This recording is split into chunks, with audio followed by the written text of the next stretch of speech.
Well, I think it's a talented group. I think first of all, I think the kind of the intention from my standpoint was that we were going to build a slightly better roster than we had the year before. We had a good season last year, and I think we're seeing that there's we've taken what we had last year and added to it. And so I think that's probably indicated in our record a little bit. But we also still, the guys come to work every day. And one of the most challenging things about this is that you have 26 players in the roster.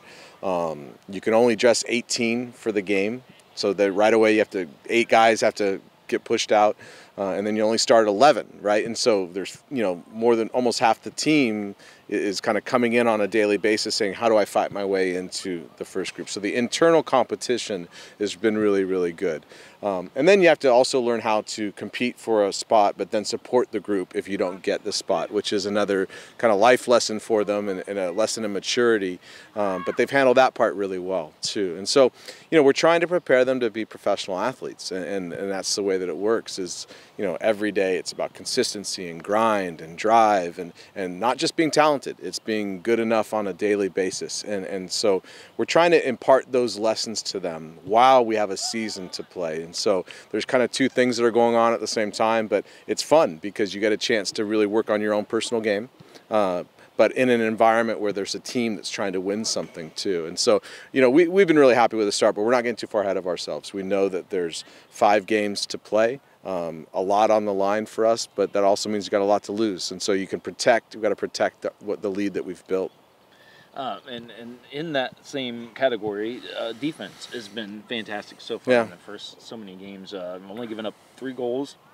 Talk about that and how obviously clearly in a game of soccer is very important defense-wise. Yeah, we've been really stingy. We haven't given away a lot of chances, and the goals that we have given away, the 3, we'll look back at them and think, oh, we did that to ourselves by giving the ball away here and turning it over here. And so we've been very critical of even those 3 that we've given away. But we also come away from a game and think, gosh, they didn't get behind us very much today. And so it is a testament to the defenders that we have. They're strong, athletic, and very organized. But I think the biggest thing is that we keep the ball so well. And so, when we have it, they don't. And so it's really hard to get behind us because we have the ball a lot. And so that's really been a focus from even back to year 1. We talk about trying to imprint a style of play that is recognizable to Fort Wayne FC. And it is pretty clear that when we play, we're going to try and keep the ball. And talk about that in practice. You bring that, obviously in the game you want it, but how important is it, and what do you really kind of hone in on in practice with these guys to get them ready for the next game? Yeah, our training is, it's always economical, and by that I mean I might be focusing as a coach on the attack today, but someone's got to defend.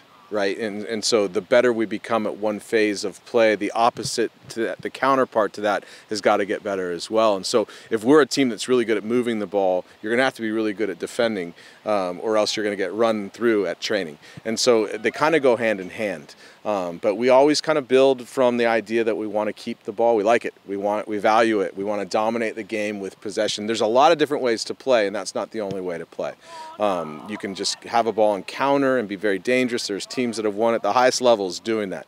But we prefer to play in a certain style. We've recruited players that can play in that style, and so that's what we work on here in training. Is we work on trying to keep it, but also how we are organized and how quickly can we get it back when we do lose it.